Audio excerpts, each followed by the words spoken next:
Has time finally run out for Benjamin Netanyahu? Israel's longest-serving prime minister has been proving the pollsters wrong since 1996. This time, the ballots really don't seem to add up in his favor. He's been dogged by corruption cases. We'll ask about Bibi's fate and what swung Tuesday's do-over of another snap election that was just 5 months ago. It wasn't so much Bibi's hawkish positions, but his embrace of the religious right that set Netanyahu apart from potential kingmaker Avigdor Liberman, the far-right politician who, like the centrist, points instead to Israel's founding principles of secularism. Hence the question Palestinians and the rest of the region are asking, would Israeli policy be much different under former Army Chief of Staff Benny Gantz of the Blue and White Alliance? He has edged ahead during the vote counting. Could he even do a deal with Netanyahu's Likud and form a grand coalition? Or is this chapter one of a new political direction?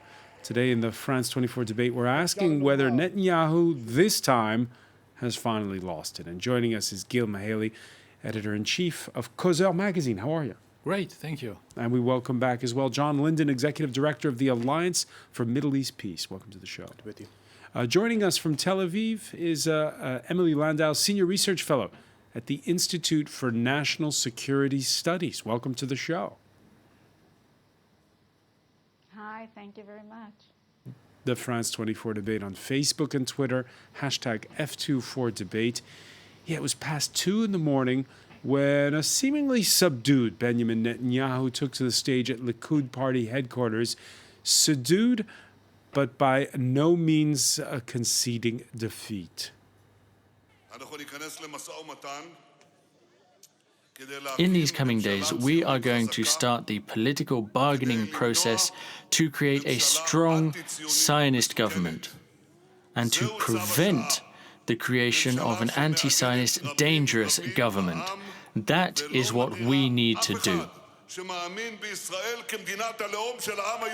We must create a government that brings people together, and we must maintain the idea of the Jewish nation state. Before we look at the numbers, Gil Mahaley, how did Netanyahu seem to you? Tired, but I think he's got energy, and we mustn't forget that it's not only a metaphoric political survival that his challenge. It is his personal survival, because he has an important meeting with the highest legal authorities of the state in a couple of weeks, and he might be facing charges in early October. Will change everything. So he's really, not metaphorically, fighting for his life. Was this election about him personally? Yes. I think that the basic situation in Israel for the last 10 years is that Netanyahu's bloc, the right, the 50 shades of Israeli right, is about 55% of the electorate. So he could have already in April create a stable government with 64, 65 MPs out of 120. At the same time, the fact that he's in power for 10 years, it means for all the rest in the right, there is no hope to become the man, to become the king. And so when Avigdor Liberman realized that his gold mine, I mean the Russian immigration, is dwindling, and it's dwindling because Russians are integrated in Israeli society, and anthropologically and from the sociological, political point of view, they behave like Israelis. They have 3 children instead of 1. They consume like Israelis, and they vote like Israelis. So his public is no longer his own. People vote for the right, for the left, for the center, for the religious. They vote like Israelis, and he saw an opportunity to go for the kill, because the only real enemy of Netanyahu in Israel is Bibi. It's really a Greek tragedy. He had it all, and he is the only responsible for the fact that he's in deep trouble today. Emily Landau, our Jerusalem correspondent, telling us earlier that people telling her time and again during this campaign that they're not used to in Israel having the prime minister criticizing the police, criticizing the judiciary, and that this shocked people even within his own camp. Definitely. I think this is a big part of what's happened in the past years. Netanyahu has been prime minister, this time I'm leaving aside from 1996, for 10 years. He began as a pretty okay prime minister, but as he moved government to government, he started getting, I would say, a little bit drunk with power.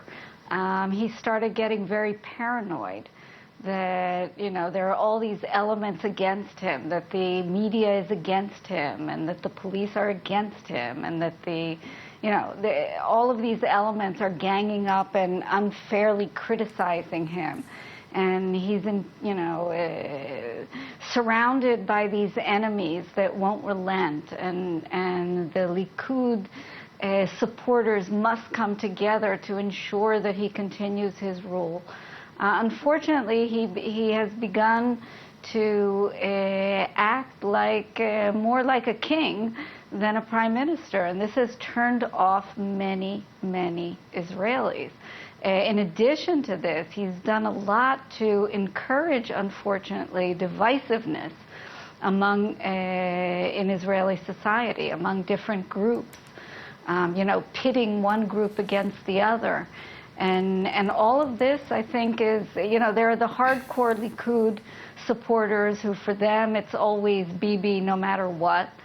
And I would assume that some in the Likud party are also feeling that, they're not really in tune with these new messages from Netanyahu. But certainly, for the rest of the population, there's a lot of dissatisfaction, not to mention the indictments and what's hanging over his head, that with October 3rd is a very important date, and very important date. Let me ask you, Emily Landau. Let me ask you immunity.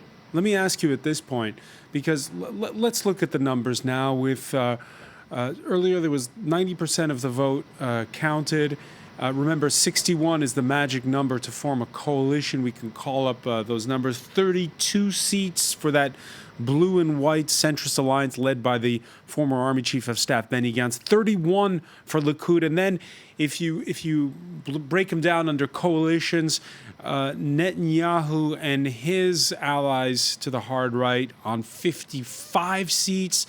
Blue and white on 56. So either way, we don't get to that magic number of 61. What's going to happen? I think that's not a bad thing, because it means that the only way to form a government is to form a unity government. And what Israel needs more than anything at this point is more unity. And it needs a prime minister that will encourage unity and coming together and repairing a lot of the problems in Israeli society that have developed and festered under the Netanyahu government. So I think it's a very good thing that Netanyahu did not get to. If he got to 61, it would be game over. Now he's far from game over. He can give a speech where it sounds like a victory, but clearly this is no victory for Netanyahu. We didn't see the victory scenes yesterday, like we saw back in April. There is a new dynamic in the works. People are skeptical about whether there can be a unity government, and what type of unity government. Would it be with Netanyahu, or would Likud finally come to their senses, I would say, and come together and give Netanyahu the message that someone else needs to take over. They would be able to form a unity government, within a day. But that's what negotiations are for. I think all the speculation now of, who will sit with who won't sit with who, things change when the parties sit together and they start negotiating terms. Yeah, a lot can happen between now and November when we're expected to have a government. At this point in time, let's cross to Jerusalem and join by telephone Dora Harlap, who's a Likud party consultant. Do you agree with Emily Landau that the prospect of needing to form a national unity government is a good thing and that it's time to turn the page on the Netanyahu years? So, good evening. I just went out from the Netanyahu's meeting with the parliament members of the Likud. He just had a meeting of almost 2.5 hours, okay? No, 1.5 hours, almost 2 hours, where everybody have spoken about that they doesn't want Netanyahu to leave and they want him to keep leading the Likud in the future, and no one from outside of the party will decide for Likud voters who's going to lead them.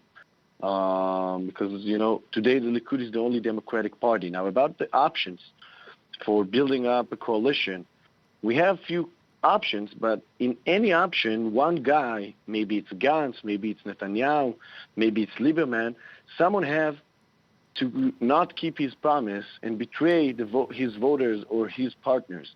So today, Bibi Netanyahu has met with right-wing leaders and ultra-Orthodox parties, and they said that they have now a block of 55 seats. I guess you have spoken about it in the last 2 minutes.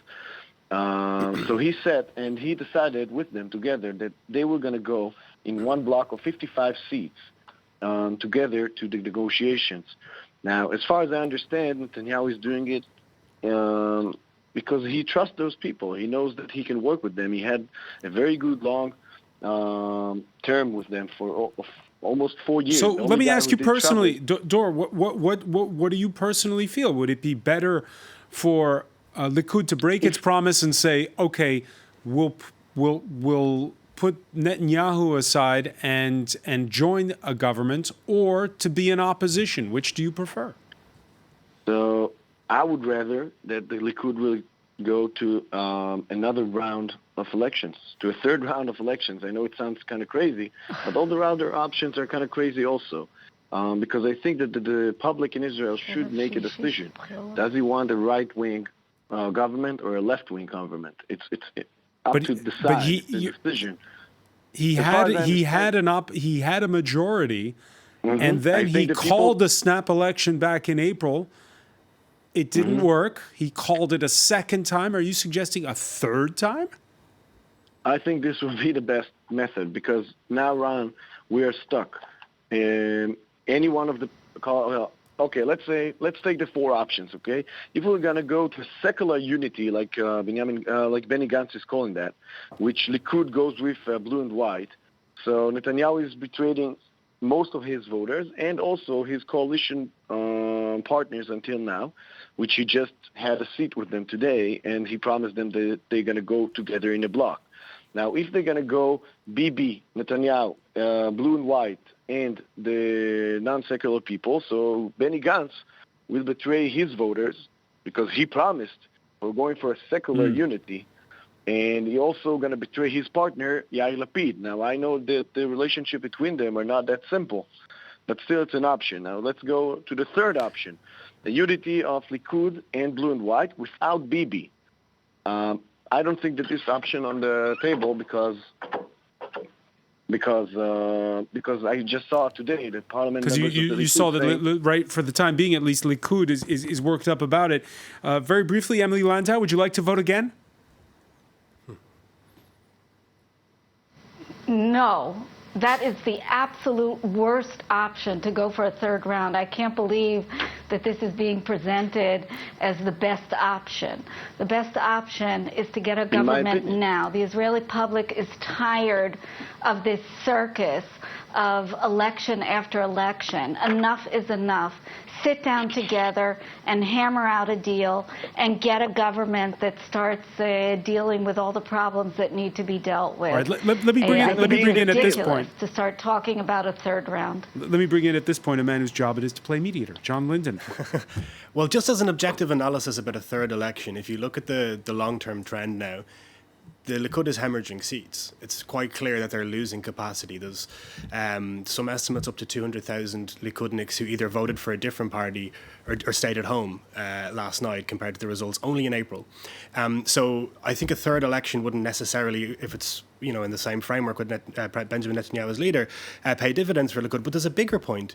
We've had two of the most divisive elections in Israel's history in a 5-month period, and it has torn apart so many of the most important social fabrics in the country. The relationship between Arab and Jewish citizens, things that seemed taboo, such as annexing large swathes of the West Bank.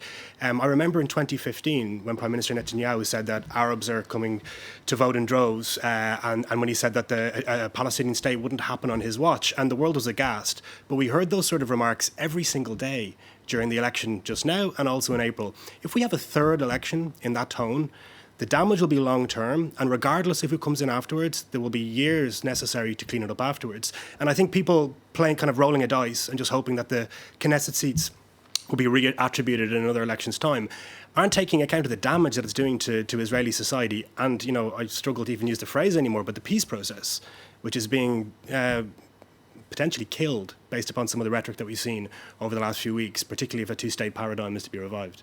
All right, we're going to pick up on that point. When we come back, we have to take a quick break. Stay with us. You're watching the France 24 debate.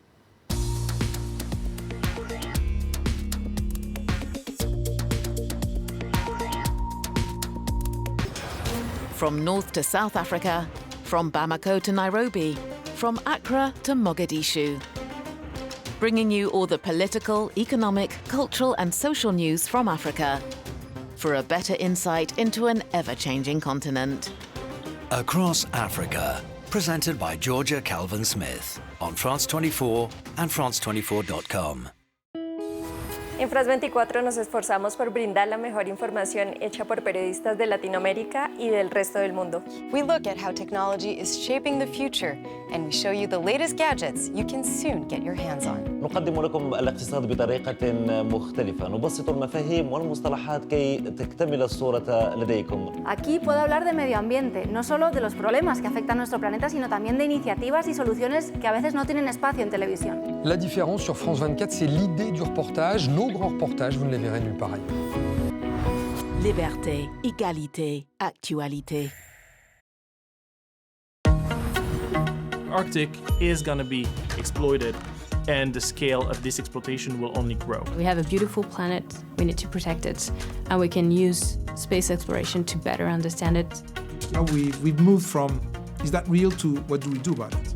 Join us on Down to Earth, where we explore the incredibly complex relationship between humans and our planet.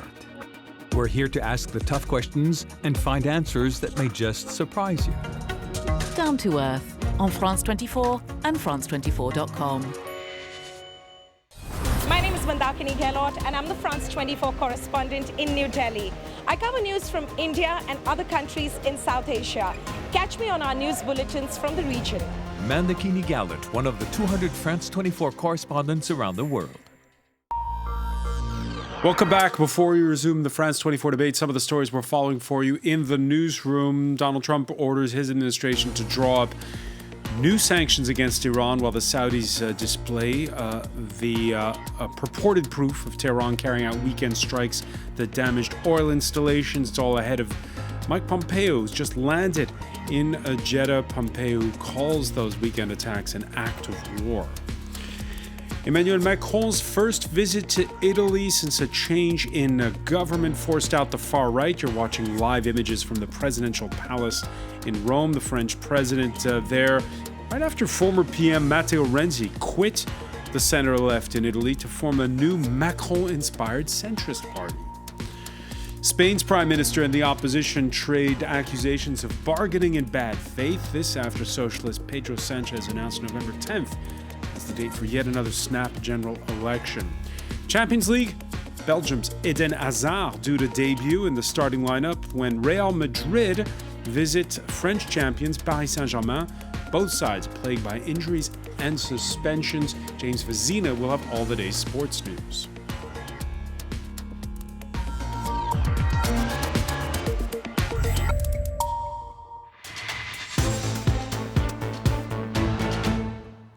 Welcome back, or welcome if you're just joining us. It's the France 24 debate, and we're looking at election results from Israel. Israel with a second snap election in under 6 months, and Benjamin Netanyahu failing to garner the clear majority he needed or wanted in order to hang on. He's got corruption cases pending against him. So there's a lot at stake for him, both personally and politically. With us to talk about it, Gil Mihaly, editor-in-chief of Kozar magazine. Welcome back as well to John Linden, executive director of the Alliance for Middle East Peace. From Jerusalem, Dor Halpar, Likud party consultant, who is back with us, as is Emily Landau in Tel Aviv, senior research fellow at the Institute for National Security Studies. I wanted to ask you, Gil Mihaly, there were those campaign posters of Netanyahu with Trump. Now that the ballots have been counted, do you think those posters helped or hurt the prime minister? Well, Netanyahu really dominates Israeli politics for the last 10 years. And when we count everything, he's about reached almost 100% of his reservoir.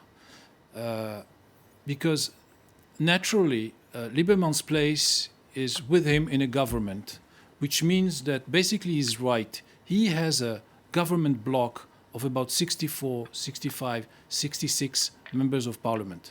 The fact that because of his weakness, because of his judicial problems, Lieberman decided to metaphorically kill him. It's the only thing about that. So Netanyahu casting himself as very close to Trump, that didn't help or hurt him either way.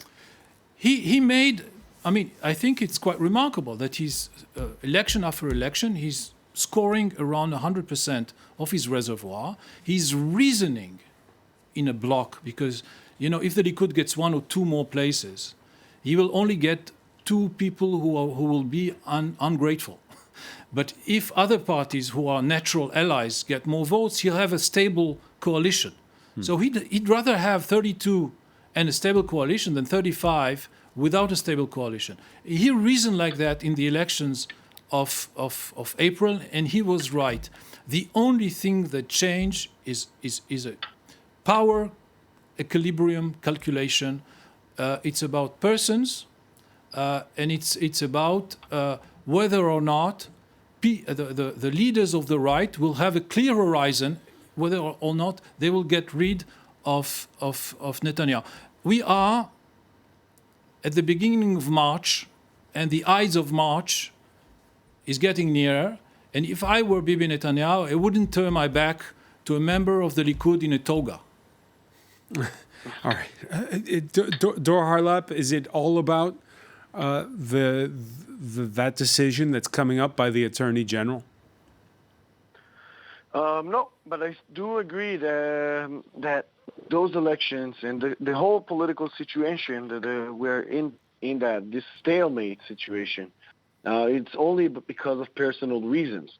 And I think that if we had more time in this campaign, the Likud would have been more able to pursue the public that Lieberman is left-wing because he doesn't want to sit with Likud in the government.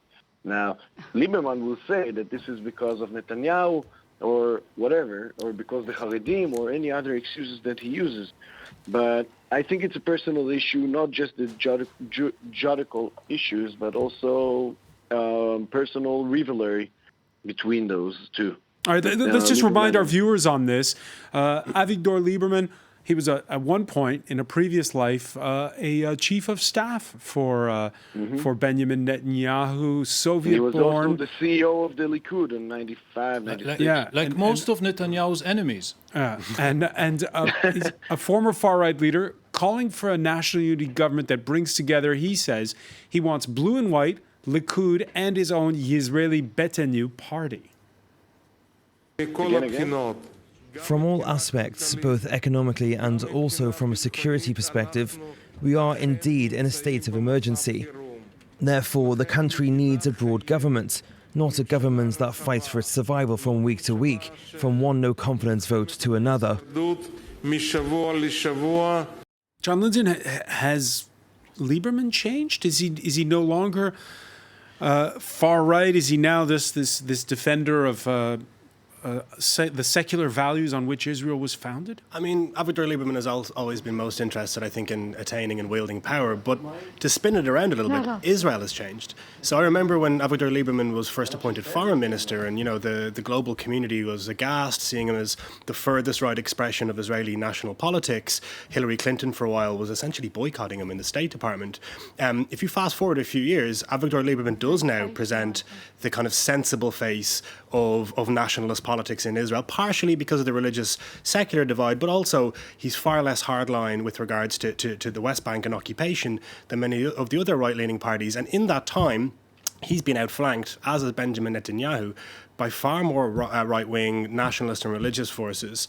And what that's also meant for Avigdor Liberman, as Gil was suggesting, is as his Russian base declines, he needs to find a new space to take advantage of if he wants to take the only job that he hasn't had at the top of cabinet, which is prime minister. And I think that's his primary motivation. But it's still a very interesting metric that somebody who was persona non grata 7-8 years ago is now seen as a peacemaker and a centrist kingpin, and as your guest in Jerusalem was saying, has been branded as a leftist by the Netanyahu campaign. Just like Sharon 20 years ago. Arik Sharon was a pariah, and he became the darling of all powers. He was greeted in Paris by Chirac. Emily Landau, you agree? Well, first of all, let me say about Avigdor Lieberman, don't forget that his party almost doubled its strength in this election. So talking about the fact that his support was dwindling is a little strange due to the fact that in the last election he had 5 mandates and now he got 9 mandates. I think, first of all, if there's a changed tone in politicians in a positive direction, that's a good thing. I don't think we should put politicians in some kind of format that if they move away from that format, we're disappointed with them or we don't believe them. Sometimes politicians actually do evolve.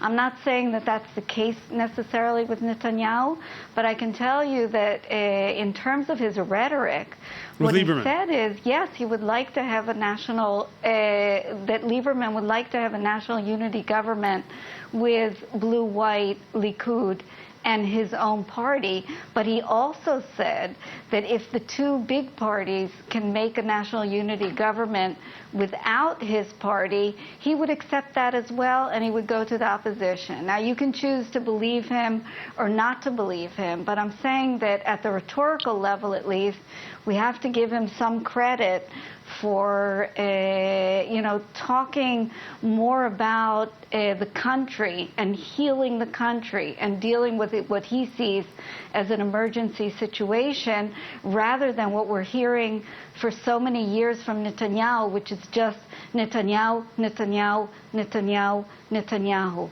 So to hear more about politicians, even if we're skeptical, even if we don't believe them totally, but if their rhetoric has become softer and has become more directed towards the country, that's a good thing. But in the background, let's not forget that this was also a lot about his personal relations with Netanyahu. He's very disappointed with Netanyahu, and he did decide that he was going to make sure Netanyahu would not be the next prime minister. All right, Emily Landau pointing out that, there is that jump from 5 to 9 seats potentially for Lieberman.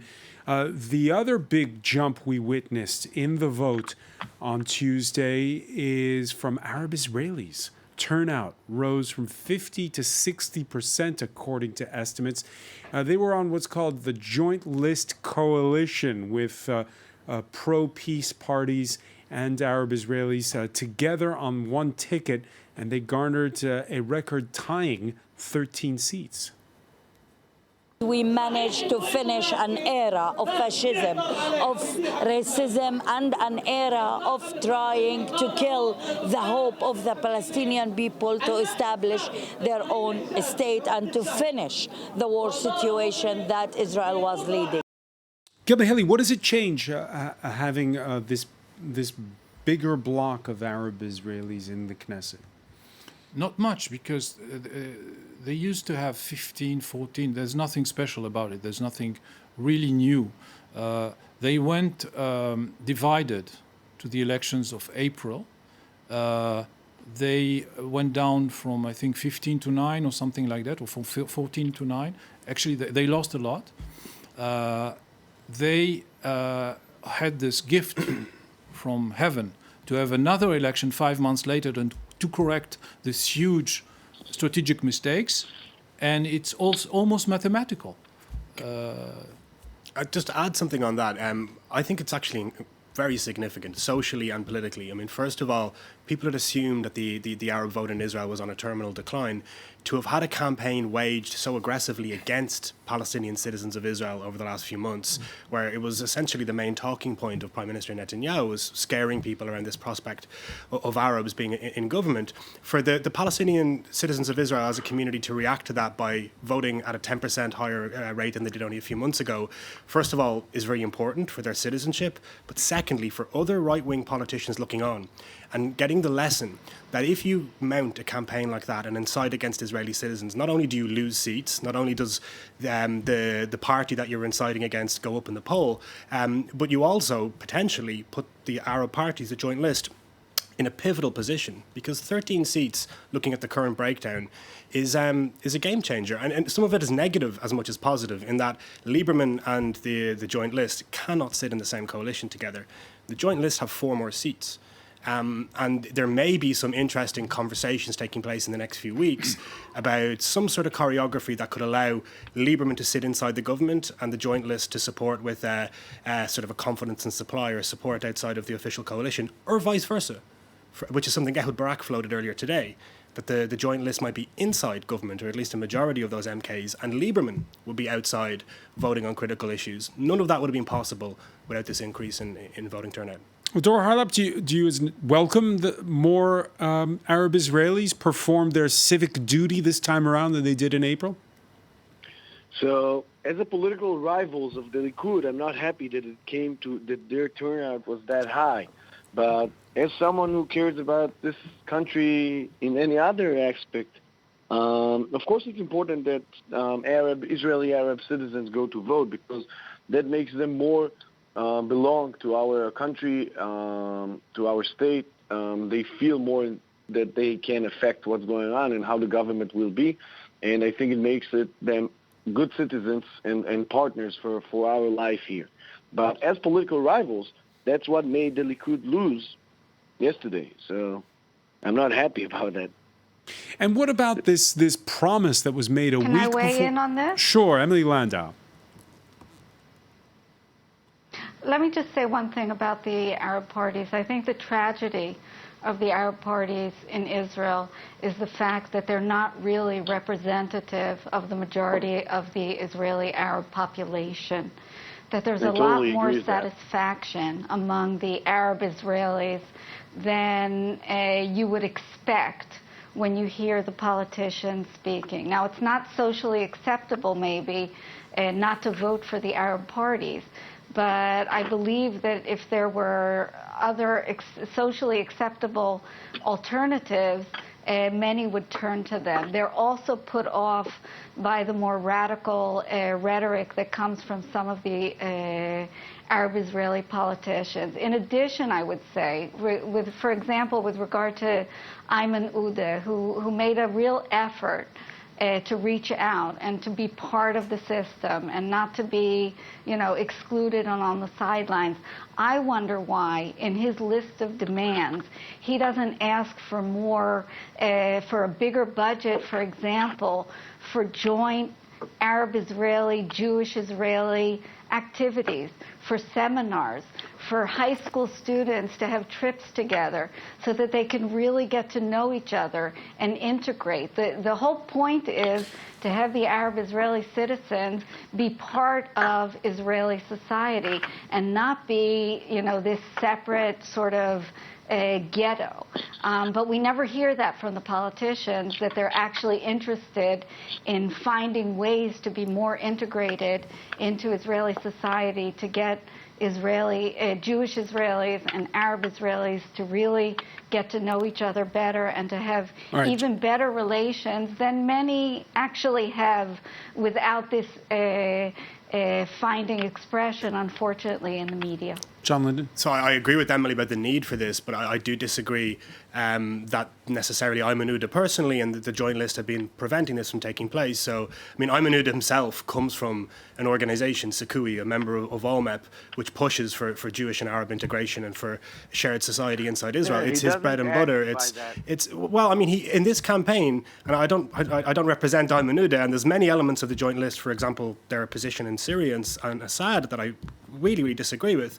But during this election, Ayman Odeh spoke directly to Jewish Israelis, in the last few days particularly, and said, we want to be your partner. We have a lot of common ground. And critically, he broke a huge taboo inside Arab society in Israel by saying they wanted to be in government. Today, he has said that he's willing to recommend Benny Gantz as candidate for Prime Minister to President Rivlin. These are unprecedented measures for a leader to take in that community and should be incentivized and rewarded and encouraged. Gil Mihaly? What's interesting about all that is that under Netanyahu's successive governments, Israel is invested, the state has invested unprecedented sums of money in the Arab communities, enormous amounts of money. So at one point, as a professional prime minister between elections, Netanyahu was quite a good leader for the Arab population. As a campaigner, for just to be clear, Arab Israelis, not for the Palestinians in the West Bank or Gaza. I'm talking about citizens of Israel here that are affected by the Israeli budget. Yeah. So he was a good prime minister for the Arab citizens of Israel, but when he becomes a campaigner, he's their worst enemy, and this is one of the things that is so interesting about him. Everyone did that. He has something of a Nixon. This folly, almost, paranoia, and this capacity to move from a discussion where he's sympathetically looking at the demands of the Arab population for housing, for employment, for police, for security, for infrastructure, and then going out and saying terrible things that he doesn't believe. He's not saying terrible things. Excuse me, he doesn't say terrible things. He treats them as political rivals that he doesn't want them to come vote in large numbers. That's all. Don't make it a different thing. I was working in the Likud's campaign now, okay, except of one thing that someone have said, and I think he got fired because of that, about Arabs in general. All the rest of the things were about Arabs as political rivals, as people who doesn't want to have Israel as a Jewish state. One final question about this, Gil Mihaly. You had a week before the election this promise by Netanyahu to annex of the Jordan Valley, more than a third of the West Bank. Did that promise hurt him on election day? I don't think it hurt him, but from what I've read, and maybe Mr. Harlap can corroborate or refute it, that he had the intention until a few minutes before the press conference to go ahead and really annex, and not just say that if he will be elected, he will annex. So again, we are in a game of rhetoric and posture. Dor Harlap? Yes, so I don't know about his intentions before that, but effectively, we didn't see a big effect of his declaration, maybe because the public in Israel doesn't care anymore about promises, even though this is a promise that is definitely able, that Netanyahu, if he would have get 61 seats without Lieberman, would definitely be able to do. Even so, the citizens are not impressed by that as far as we saw in the polls. So now I just want to go around. I just want to go around because we're out of time. Just in one word, if I could ask each of you your prediction as to what's going to happen come November. Who's going to lead the next Israeli government and under what form? I'll begin with you, Dor, in one sentence. As I said before, I think we don't have a choice going to a third round. Emily Landau? I'm very hopeful that it will be some form of unity government. Dov Afon? Gil. Thank you. John? A unity government, probably without Benjamin Netanyahu, but we didn't get onto it. That is not good news for the peace process, unfortunately, but maybe on another show we can discuss that. All right, we will have time, of course, between now and November. I want to thank you so much. I want to thank as well Dor Harlap for being with us from Jerusalem, Emily Landau in Tel Aviv, Gil Mahaley. Stay with us. Media Watch is next.